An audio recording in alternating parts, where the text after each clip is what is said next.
Vamos a comenzar el capítulo 18 de Lucas. Y vamos a estudiar una parábola muy conocida, la de la viuda y el juez injusto. Pero para comprenderla bien, tenemos que entender y tener presente el contexto. Así que vamos a recordar que el pueblo de Israel esperaba anhelante la llegada del Mesías, porque ellos leían las Escrituras, profecías que hablaban de que Dios enviaría un ungido, su ungido, y que traería salvación y establecería el reino de Dios en la tierra. Y profecías como la de Daniel 7:13, que dice: miraba yo en la visión de la noche, y aquí con las nubes del cielo venía uno como un hijo de hombre, que vino hasta el anciano de días, y le hicieron acercarse delante de él, y le fue dado dominio, gloria y reino, para que todos los pueblos, naciones y lenguas le sirvieran. Su dominio es dominio eterno, que nunca pasará, y su reino uno que no será destruido. Los judíos entonces esperaban un Mesías, un ungido, que estableciera un reino glorioso, que nunca sería destruido. Pero ellos creían que ese reino sería un reino terrenal. En Malaquías 4:1 leemos: porque aquí viene el día ardiente como un horno, y todos los soberbios y todos los que hacen maldad serán estopa. Aquel día que vendrá los abrazará, ha dicho Jehová de los ejércitos, y no les dejará ni raíz ni rama. Mas a vosotros, los que teméis mi nombre, nacerá el sol de justicia, y en sus manos y sus alas traerá salvación, y saldréis y saltaréis como becerro de la manada. Hollaréis a los malos, los cuales serán ceniza bajo las plantas de vuestros pies, en el día en que yo actúe, ha dicho Jehová de los ejércitos. Acá habla de que este Mesías va a traer salvación y que va a destruir a los enemigos. Entonces, bueno, los judíos esperaban un Mesías que destruyera a sus enemigos terrenales, al imperio romano. Esperaban que venga o que armara un ejército poderoso y los destruyera y establecería un reino de prosperidad para Israel. Por eso cuando el Mesías vino, ellos no lo reconocieron, lo rechazaron, porque veían que Jesús, en vez de organizar un gran ejército, se rodeaba de gente pobre, de enfermos, de pecadores, y les hablaba de arrepentimiento. Era muy distinto a lo que ellos esperaban. Por eso leíamos hace poco que unos fariseos indignados enfrentaron al Señor Jesús, y en el capítulo 17 de Lucas, versículo 20, leemos: preguntado por los fariseos cuándo había de venir el reino de Dios, les respondió y dijo: el reino de Dios no vendrá con advertencia, ni dirán helo aquí o helo allí, porque aquí el reino de Dios está entre vosotros. Verdaderamente no era un Mesías como ellos esperaban. Y el Señor Jesús les dice: el reino ya está entre ustedes. Claro que no era como ellos esperaban, pero el reino ya estaba ahí. No había venido de una manera visible o violenta, sino que el reino se estaba estableciendo en la tierra de una manera invisible, se estaba estableciendo en los corazones de aquellos que veían en el Señor Jesús al Salvador. Y el reino ya había llegado. Lo que los judíos no entendían es que las profecías apuntaban a la venida del Mesías, pero el Mesías no vendría una sola vez. El Mesías vendría 2 veces. La primera vez, el Mesías vendría en humillación, como ustedes saben. Vendría como siervo y establecería el reino a través de su muerte. Él tomaría el lugar de los pecadores y traería salvación a todos aquellos que creyeran en Él. Las profecías se cumplen en el Señor Jesucristo. Pero su venida en gloria a destruir a todos sus enemigos ocurrirá en la segunda venida. Los judíos no entendieron eso. El Señor Jesús vendría 2 veces. Y allí entre ellos, delante de ellos, estaba el Mesías, el ungido de Dios, pero en humillación. Y ya había entre ellos personas que pertenecían al reino de Dios. Y el Señor Jesús anunció a los que creerían en Él que llegaría un día, o llegarían días, en que los discípulos estarían anhelantes, deseosos de verlo venir. En el versículo 22 dice, y dijo a sus discípulos, tiempo vendrá cuando desearéis ver uno de los días del Hijo del Hombre y no lo veréis. El Señor Jesús está anunciando nuestro tiempo, el tiempo de la iglesia, el tiempo que transcurre desde que el Señor Jesús ascendió a los cielos hasta que Él vuelva. El tiempo entre la primera y la segunda venida. En ese tiempo los discípulos van a anhelar ardientemente verlo volver, verlo venir, ver los días del Hijo del Hombre.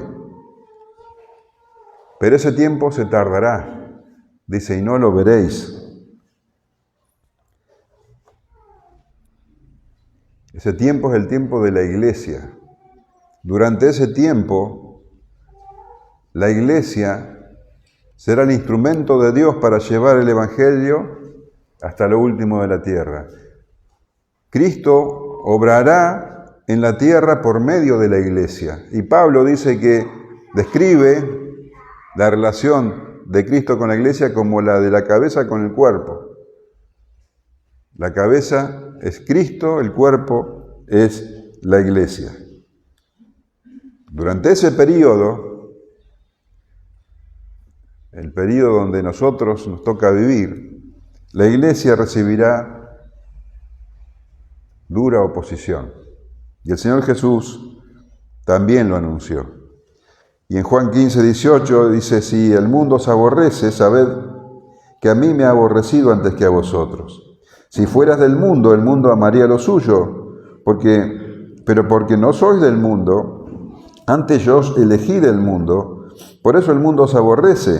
Acordaos de la palabra que yo os he dicho, el siervo no es mayor que su Señor. Si a mí me han perseguido, también a vosotros os perseguirán. Si han guardado mi palabra, también guardarán la vuestra. Mas todo esto os harán por causa de mi nombre, porque no conocen al que me ha enviado. Los discípulos no son de este mundo, aunque estamos en este mundo.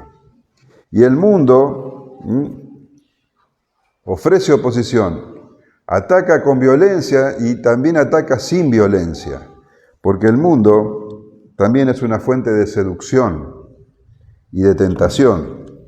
Los creyentes durante este tiempo, este periodo, hasta que el Señor vuelva, enfrentarán batallas externas contra las personas que los persiguen o los rechazan o se burlan de ellos, y también enfrentarán batallas internas contra la tentación y la seducción del mundo. El apóstol Pedro dice que los creyentes debemos tener mentalidad de peregrinos, de extranjeros en esta tierra. Tenemos que comportarnos como si este mundo nosotros no fuéramos ciudadanos del mundo. 1 de Pedro 2:11 dice, amados, yo os ruego como extranjeros y peregrinos que os abstengáis de los deseos carnales que batallan contra el alma. ¿Te das cuenta? Tenemos batallas externas y batallas internas. Y el apóstol Juan escribió en su primera carta, no améis al mundo ni las cosas que están en el mundo. Si alguno ama al mundo, el amor del Padre no está en él. Porque todo lo que hay en el mundo, los deseos de la carne, los deseos de los ojos y la vanagloria de la vida, no proviene del Padre, sino del mundo. Y el mundo pasa y sus deseos, pero el que hace la voluntad de Dios permanece para siempre. Entonces, en el tiempo que nos toca vivir, tenemos muchas batallas, muchas luchas. El mundo es engañoso, es confuso. Este es un tiempo, lo describe el apóstol Pablo como un tiempo malo. Y tenemos que estar atentos para no desviarnos de lo que Dios espera de nosotros. En la carta de los Efesios escribe en el capítulo 5, versículo 15, mirad pues con diligencia cómo andéis, no como necios, sino como sabios, aprovechando bien el tiempo, porque los días son malos. Por tanto, no seáis insensatos, sino entendidos de cuál sea la voluntad de Dios. Entonces, en estos días malos, con tanta oposición, con tanta lucha, es lógico que los hijos de Dios, los discípulos de Cristo, estemos anhelantes de su venida. Como el Señor dice, deseamos ver uno de los días del Hijo del Hombre. Es nuestra esperanza. Esa es la esperanza del creyente, la venida del Señor. Y el apóstol Pablo escribe en la carta a los Romanos, pues tengo por cierto que las aflicciones del tiempo presente no son comparables con la gloria venidera que en nosotros ha de manifestarse. Pablo describe esta espera como si estuviéramos gimiendo dentro de nosotros mismos. Y dice Pablo también que habrá momentos en que vamos a estar tan confusos que ni siquiera vamos a saber cómo orar, qué pedir como conviene. Porque somos débiles. Pero aún en nuestra debilidad no estamos solos. Dice el apóstol Pablo, y de igual manera el Espíritu nos ayuda en nuestra debilidad, pues qué hemos de pedir como conviene no lo sabemos, pero el Espíritu mismo intercede por nosotros con gemidos indecibles. Mas el que escudriña los corazones sabe cuál es la intención del Espíritu, porque conforme a la voluntad de Dios intercede por los santos. Es un periodo difícil, un periodo de mucha oposición, un periodo donde la iglesia es el instrumento de Dios para llevar el Evangelio. Y la iglesia recibe la oposición del mundo porque el mundo aborrece la verdad, aborrece la luz.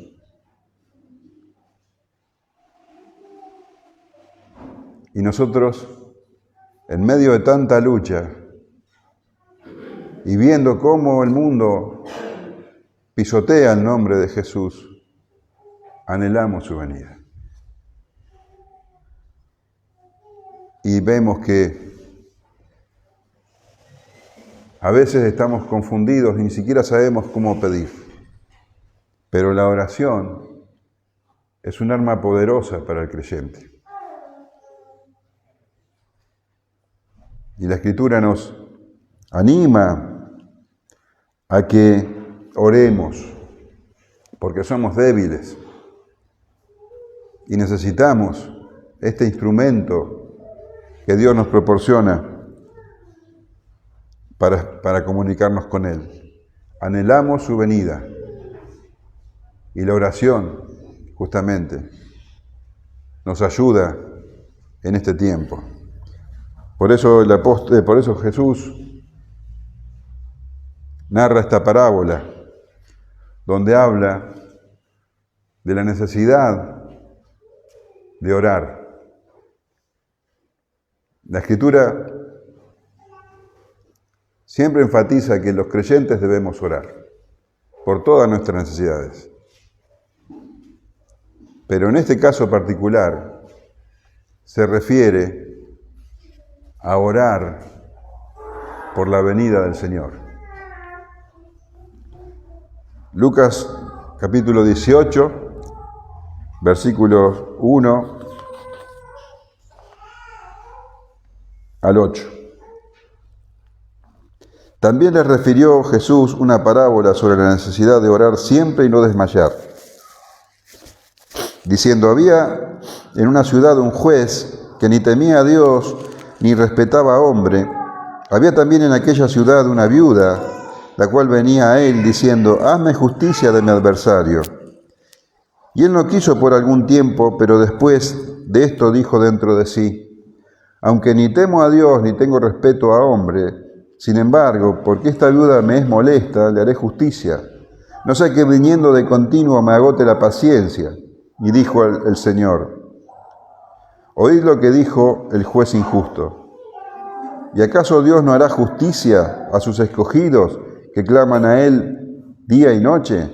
¿Se tardará en responderles? Os digo que pronto les hará justicia, pero cuando venga el Hijo del Hombre, ¿hallará fe en la tierra? Entonces, como te decía, la Escritura siempre anima a orar, exhorta a orar en todo momento.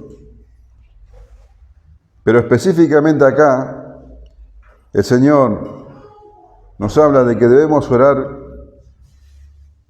por su regreso. También les refirió, dice Jesús, una parábola sobre la necesidad de orar siempre y no desmayar. Él sabía que la espera iba a ser larga, según los ojos humanos.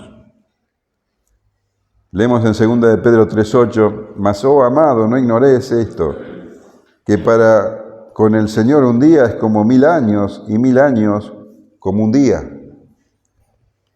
Para nosotros la espera es larga, no para el Señor.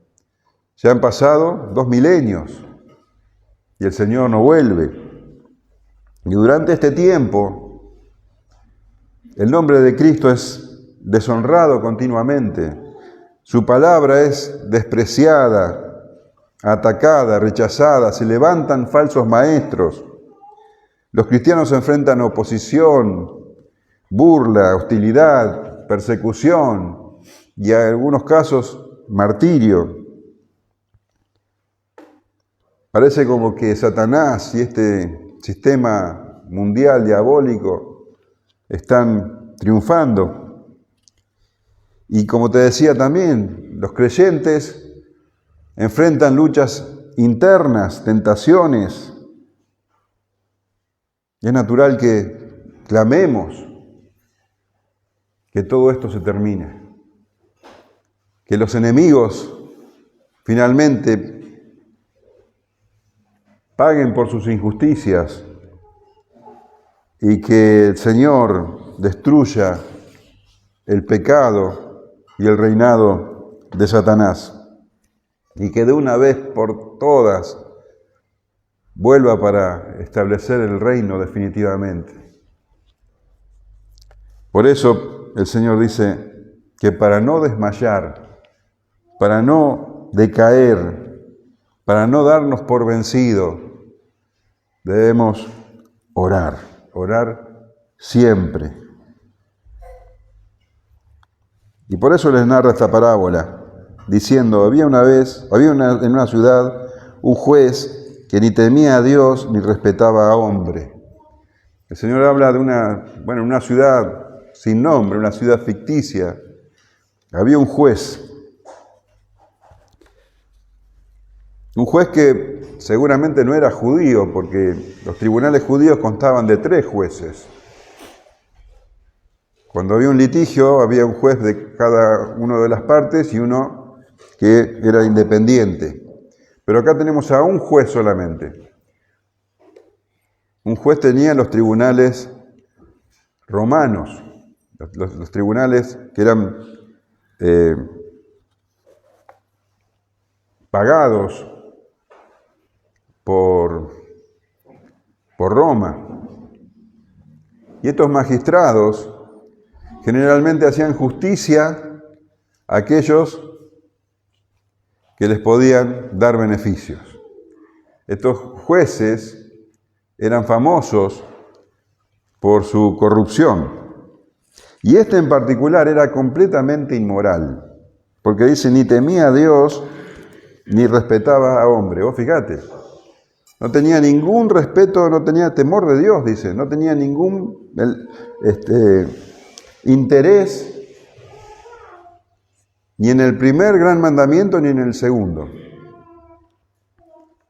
Y se jactaba de eso, porque más adelante vamos a ver que él mismo se describe así, aunque ni temo a Dios ni tengo respeto a hombre. Entonces, este juez era algo verdaderamente desalentador para las personas que podrían recurrir a él, porque era la persona más corrupta en el cargo de mayor responsabilidad. Si algo se esperaba de los jueces, es que tuvieran temor de Dios. En 2 de Crónicas 19:6, dice, y dijo a los jueces, mirad lo que hacéis, porque no juzgáis en lugar de hombre, sino en lugar de Jehová, el cual está con vosotros cuando juzgáis. Sea pues con vosotros el temor de Jehová, mirad lo que hacéis, porque con Jehová nuestro Dios no hay injusticia, ni acepción de persona, ni admisión de cohecho. Eso es lo que se esperaba de un juez, pero este juez no tenía temor de Dios. Y dice que ni respeto por los hombres. Y la palabra respeto, en griego, entrepó, significa literalmente poner en vergüenza. Este hombre no tenía ninguna clase de vergüenza.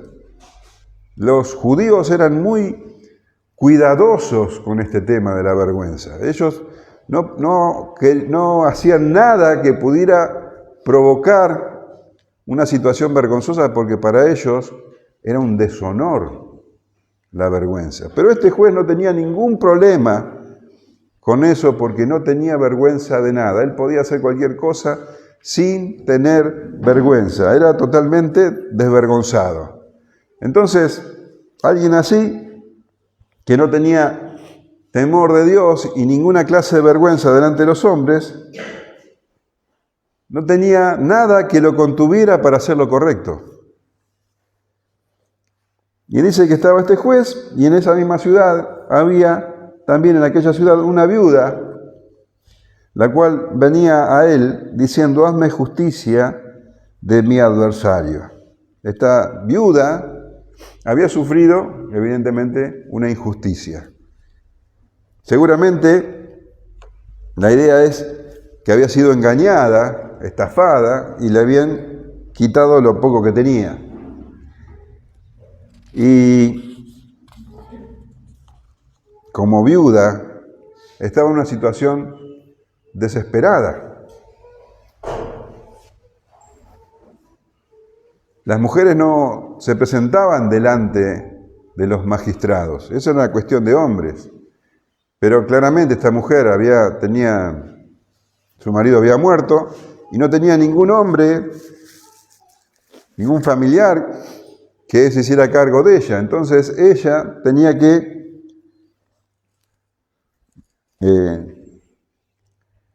hacer frente a la situación y estaba en un estado de completa indefensión. El Antiguo Testamento manda a tratar a las viudas con misericordia y con justicia. Podemos leer en Éxodo 22:22, por ejemplo, a ninguna viuda ni huérfano afligiréis, porque si tú llegas a afligirles y ellos clamaren a mí, ciertamente oiré su clamor, y mi furor se encenderá y os mataré a espada, y vuestras mujeres serán viudas, y huérfanos vuestros hijos. Isaías 1:17 dice, aprended a hacer el bien, buscad el juicio, restituid al agraviado, haced justicia al huérfano, amparad a la viuda. Pero este magistrado, este juez, no tenía ningún parámetro. La viuda fue delante de él y le dijo, hazme justicia de mi adversario, pero como no podía sacar ningún beneficio de ella, no tenía ningún interés de ayudarla. Y dice el versículo 4, y él no quiso por algún tiempo, pero después de esto, dijo dentro de sí, aunque ni temo a Dios, ni tengo respeto a hombre, sin embargo, porque esta viuda me es molesta, le haré justicia, no sea que viniendo de continuo me agote la paciencia. Bueno, la mujer comprendió rápidamente que este juez no tenía ningún interés en ayudarla, pero, bueno, evidentemente ella tenía un arma que el juez nunca hubiera pensado. Y ese arma era la insistencia. Dice que comenzó a ir, y probablemente día tras día, delante del juez, a hacer el mismo pedido. Hazme justicia de mi adversario. Ella estaba completamente decidida a que ese juez escuchara su queja y que diera un veredicto en su favor. Y poco a poco la resistencia del juez empezó a desgastarse. Y las continuas peticiones, un día tras otro día, empezaron a exasperarlo. Y llegó un punto donde el juez, y fíjate que reconociendo su condición y negando cualquier motivo noble de su parte, dice, le voy a escuchar, porque verdaderamente le resultaba extremadamente molesta. La frase griega que se traduce como me agote la paciencia, literalmente se traduciría como pegar en el rostro, como dar una paliza.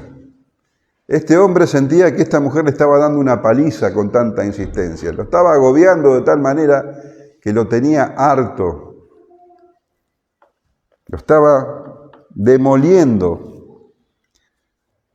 Así que finalmente este juez insensible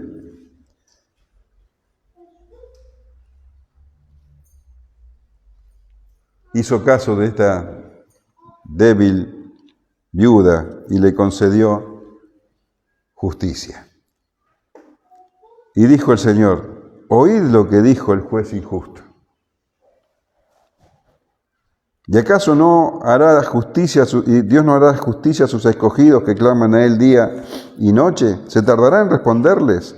Os digo que pronto les hará justicia. El Señor dijo que prestemos atención a las palabras del juez injusto. Está hablando a nosotros que estamos viviendo entre la primera y segunda venida, a nosotros que somos testigos constantes de injusticia, a nosotros que vemos cómo el mundo pisotea el nombre del Señor, a nosotros que estamos viviendo en medio de un mundo caído y que estamos constantemente agobiados por el pecado de otros y el nuestro. Dice, oíd lo que dijo el juez injusto. Hay algo que tenemos que aprender en esto que el Señor acaba de narrar. Este juez, indiferente a la situación de la viuda, finalmente desgastado por la persistencia de ella, le concedió la justicia, por motivos puramente egoístas. Y hay un gran contraste entre ese juez injusto, egoísta, corrupto, y nuestro Dios, santo, justo y recto. Y ahí está la pregunta del Señor. Si este juez injusto hizo justicia a la viuda por su perseverancia, ¿acaso no hará justicia a Dios, a sus escogidos que claman a Él día y noche? Sus escogidos que como la viuda han sufrido injusticia. Sus escogidos que son menospreciados, burlados, rechazados, despojados, perseguidos por causa de la justicia. Sus escogidos que, al igual que la viuda, dependen de que el juez les haga justicia. Sus escogidos dependen de que Dios haga la justicia. Los escogidos no pueden hacer justicia por su propia mano. El apóstol Pablo escribió a los Romanos en el capítulo 12, versículo 19, no os venguéis vosotros mismos, amados míos, sino dejad lugar a la ira de Dios, porque escrito está, mía es la venganza, yo pagaré, dice el Señor.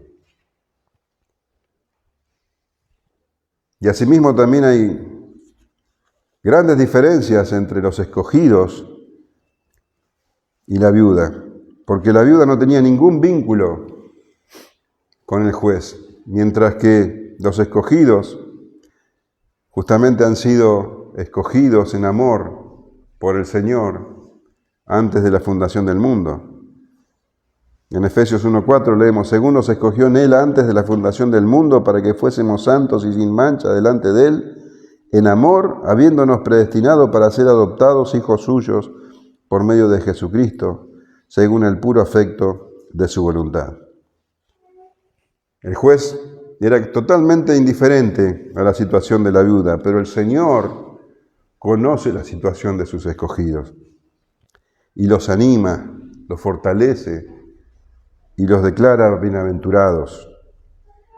En Mateo 5:6 leemos, bienaventurados los que tienen hambre y sed de justicia, porque ellos serán saciados. Y en el versículo 10 dice, bienaventurados los que padecen persecución por causa de la justicia, porque de ellos es el reino de los cielos. Bienaventurados sois cuando por mi causa os vituperen y os persigan y digan toda clase de mal contra vosotros, mintiendo. Gozaos y alegraos, porque vuestro galardón es grande en los cielos, porque así persiguieron a los profetas que fueron antes de vosotros. Si ese juez injusto le hizo justicia a esa viuda por su persistencia, ¿cómo Dios no va a hacer justicia con los que claman a Él día y noche? ¿Se tardará en responderles? Pregunta el Señor. Y verdaderamente la espera es larga. Y puede parecer por momentos de que el mal prevalece y que la justicia nunca llega. En el libro de Apocalipsis, las almas de los muertos que han sido fieles al Señor claman por la justicia, día y noche. Apocalipsis 6:9 dice, cuando abrió el quinto sello, vio bajo el altar las almas de los que habían sido muertos por causa de Dios y por el testimonio que tenían. Y clamaban a gran voz diciendo, ¿hasta cuándo, Señor, santo y verdadero, no juzgas y vengas nuestra sangre en los que moran en la tierra? La espera parece larga. Sin embargo, tiene un propósito. Dios demora el tiempo de su regreso para extender misericordia y reunir a todos los elegidos. En 2 de Pedro 3:9 leemos, el Señor no retarda su promesa según algunos la tienen por tardanza, sino que es paciente para con nosotros, no queriendo que ninguno perezca, sino que todos procedan al arrepentimiento. Dios está trayendo salvación a cada uno de sus escogidos. Y en su paciencia,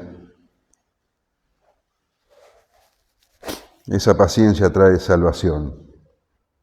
Y una vez que haya reunido a todos los escogidos, entonces sí, ahí derramará su justicia sobre todos y glorificará a los suyos. En 2 de Tesalonicenses 1:5, Pablo escribe, esto es demostración del justo juicio de Dios, para que seáis tenidos por dignos del reino de Dios, por el cual asimismo padecéis, porque es justo delante de Dios pagar con tribulación a los que os atribulan, y a vosotros que sois atribulados, daros reposo con nosotros, cuando se manifieste el Señor Jesús desde el cielo con los ángeles de su poder, en llama de fuego para dar retribución a los que no conocieron a Dios ni obedecen el Evangelio de nuestro Señor Jesucristo, los cuales sufrirán pena de eterna perdición, excluidos de la presencia del Señor y de la gloria de su poder, cuando vengan aquel día para ser glorificado en sus santos y ser admirado en todos los que creyeron, por cuanto nuestro testimonio ha sido creído por vosotros. La espera puede parecer larga, pero el Señor volverá y pagará a cada uno conforme con sus obras. El clamor de los santos está siendo escuchado y esa esperanza nos fortalece y nos consuela en estos tiempos malos.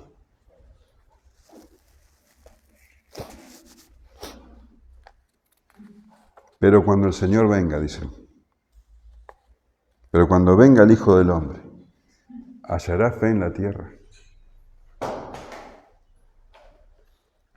El día del Señor vendrá. Y vendrá como ladrón en la noche, dice la Escritura. Y será un evento que tomará al mundo por sorpresa. La gente estará viviendo su vida cotidiana sin pensar que la ira de Dios cae sobre ellos. Y va a ser como en los días de Noé, dice el Señor. Como fue en los días de Noé, así también será en los días del Hijo del Hombre. Comían, bebían, se casaban y se daban en casamiento, hasta el día en que entró Noé en el arca y vino el diluvio y los destruyó a todos. La gente no toma en cuenta a Dios, ni creen de ninguna manera merecer su juicio. Siguen sus vidas cotidianas como si la ira de Dios no estuviera sobre ellos. Sucedió en los días de Noé, sucedió en los días de Lot. Asimismo, como sucedió en los días de Lot, comían y bebían, compraban, vendían, plantaban, edificaban, mas el día en que Lot salió de Sodoma, llovió del cielo fuego y azufre y los destruyó a todos. Así será el día en que el Hijo del Hombre se manifieste. Así será el día. Vendrá por sorpresa y el mundo se sorprenderá, porque estará completamente desprevenido. Estarán dedicados a sus asuntos diarios, comprar, vender, comer, sus trabajos.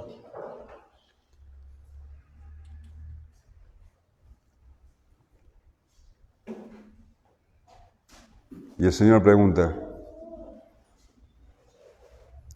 cuando eso suceda, ¿hallará fe en la tierra?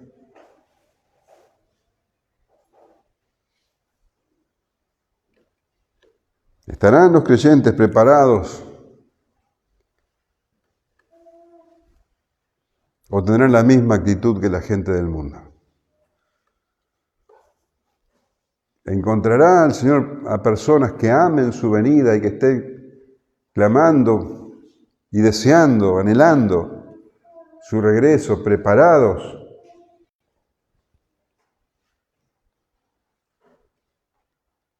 Como dice en Apocalipsis 22:17, el Espíritu y la esposa dicen, ven. Y la respuesta es sí. Sí que hallará fe en la tierra. Sí que habrá escogidos que anhelen su regreso. Porque dice la Escritura que aquellos que estén vivos, cuando el Señor vuelva, serán arrebatados para recibirlo en el aire. Sí, hallará fe en la tierra. Pero la pregunta tiene que ver, como siempre, con nuestro autoexamen. Esa pregunta tiene que hacernos a nosotros reflexionar si tenemos esa clase de fe, si el Hijo del Hombre llegara hoy. ¿Estamos anhelantes de su venida ¿O estamos como el mundo, ocupados en las cosas cotidianas, como si eso fuera el fin de todo? Los asuntos del día a día: comer, beber, comprar, vender, trabajar. ¿Cuál es nuestra actitud ante la venida del Hijo del Hombre? ¿Qué clase de fe tengo? ¿Tengo hambre y sed de justicia? ¿Estoy indignado contra el pecado que me rodea y contra mi propio pecado, deseando que se termine, que el Señor venga y traiga su justicia? ¿Vivo como extranjero y peregrino o estoy cómodo en este mundo? Cuando venga el Hijo del Hombre, ¿estaré ocupado en los asuntos terrenales o estaré preparado para su llegada?